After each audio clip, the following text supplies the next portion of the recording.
दोस्तों, जब हम साधु, तपस्वी या योगियों की बात करते हैं, तो हमारे दिमाग में सबसे पहला चित्र आता है एक इंसान जो हिमालय की बर्फीली गुफाओं में बैठा है।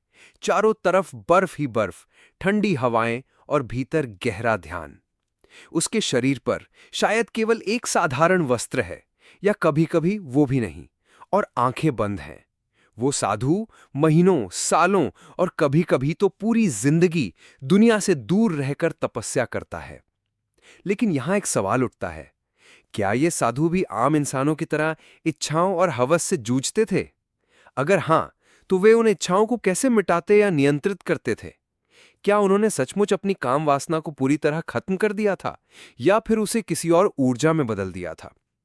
ये सवाल बहुत गहरा है, और आज हम इसी विषय को गहराई से समझेंगे। हजारों साल पहले का समय, जब भारत केवल सभ्यता, संस्कृति और आध्यात्मिकता का केंद्र नहीं था, बल्कि पूरी दुनिया में ज्ञान का स्रोत माना जाता था। उसी समय हिमालय को देवताओं का घर और तपस्वियों का सबसे बड़ा आश्रम कहा जाता था। हिमालय की गुफाएं, बर्फीली चोटियां और नदियों के किनारे बने आश्रम, ये सभी जगहें साधना और तपस्या के लिए आदर्श थीं, क्योंकि यहां इंसान को कोई भटकाने वाला नहीं होता था, न भीड़, न शोर, न मोह माया। लेकिन इंसान चाहे साधु हो या आम आदमी, शरीर तो एक जैसा ही होता है। शरीर की अपनी जरूरतें और इच्छाएं होती हैं: भूख, नींद, डर और काम वासना। भूख और नींद तो साधु लोग तपस्या से नियंत्रित कर लेते थे, लेकिन सबसे बड़ी चुनौती होती थी काम वासना, यानी हवस पर नियंत्रण। भारतीय ग्रंथों में काम वासना को कभी छुपाया नहीं गया है। वेदों में काम को सृष्टि की उत्पत्ति का कारण बताया गया है। उपनिषदों और गीता में काम को सबसे बड़ी बाधा कहा गया है, जो मनुष्य को मोक्ष और आत्मज्ञान से दूर ले जाती है। पतंजलि योग सूत्र में ब्रह्मचर्य को योग का एक मुख्य नियम माना गया है। यानी काम वासना कोई बुरी चीज नहीं थी, लेकिन अगर इंसान उसका गुलाम बन जाए, तो वही सबसे बड़ी गिरावट बन जाती है। साधु और तपस्वी मानते थे कि जब तक इंसान अपने मन और इंद्रियों पर जीत नहीं पाता, तब तक वो परमात्मा को नहीं पा सकता। अब सवाल आता है कि वे हवस को मिटाते कैसे थे? साधु अपने जीवन का एक मुख्य नियम मानते थे: ब्रह्मचर्य। इसका मतलब केवल स्त्री से दूर रहना नहीं, बल्कि हर उस चीज से दूरी जो मन में काम की आग पैदा करे। वे अकेले रहते थे, स्त्रियों से शारीरिक और मानसिक दूरी बनाए रखते थे। भोजन में उत्तेजक चीजें जैसे मांस, मदिरा, मसालेदार खाना त्याग देते थे। उनका मानना था कि काम की ऊर्जा अगर बचा ली जाए, तो वही ऊर्जा ओज बनकर ध्यान और आध्यात्म में सहायक होती है। साधु अपनी हवस को दबाने के बजाय उसे ऊर्जा में बदलते थे। योगासन और प्राणायाम के जरिए वे शरीर की ऊर्जा को ऊपर की ओर उठाते थे। कुंडलिनी योग में कहा जाता है कि काम वासना की शक्ति मूलाधार चक्र में होती है। साधना और प्राणायाम से साधु इस ऊर्जा को सहस्त्रार चक्र तक ले जाते थे। इससे हवस मिट नहीं जाती थी, बल्कि वही ऊर्जा ध्यान और अध्यात्म में बदल जाती थी। जब मन बार बार हवस की ओर भागता, तो साधु मंत्र जप और ध्यान का सहारा लेते।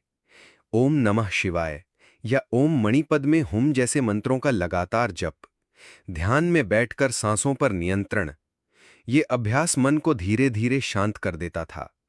जहां आम इंसान की कल्पना स्त्री या शरीर की ओर जाती है, वहीं साधु की कल्पना प्रकाश और परमात्मा की ओर जाने लगती थी। कभी कभी वे अपने शरीर को इतनी कठिन तपस्या में डाल देते थे कि हवस जैसी इच्छाएं खुद ब खुद मर जाएं।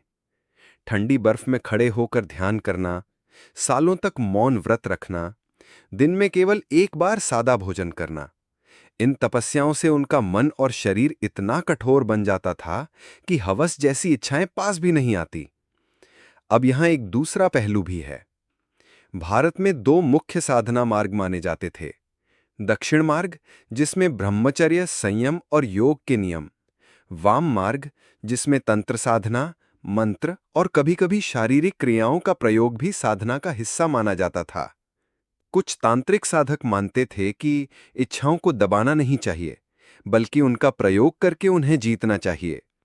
इसलिए कुछ वाममार्गी तांत्रिक साधनाओं में स्त्री पुरुष का मेल भी एक साधना माना गया। लेकिन यह बेहद गुप्त साधना थी और हर कोई इसमें शामिल नहीं हो सकता था। सच्चे तपस्वी इसे केवल ऊर्जा परिवर्तन की प्रक्रिया मानते थे, न कि हवस की संतुष्टि।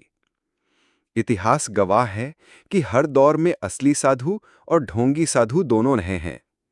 असली तपस्वी अपनी इच्छाओं पर सख्त नियंत्रण रखते थे और हवस को आध्यात्मिक ऊर्जा में बदलते थे। लेकिन ढोंगी साधु हवस को छिपाने के लिए धर्म का मुखौटा पहन लेते थे। इन्हीं ढोंगी साधुओं की वजह से आज भी लोग सवाल करते हैं कि क्या साधु सचमुच ब्रह्मचारी होते थे। अगर हम आज के विज्ञान की भाषा में कहें तो हवस एक प्राकृतिक हार्मोनल प्रतिक्रिया है, लेकिन मनुष्य के पास दिमाग है, इच्छाओं को नियंत्रित करने की क्षमता है।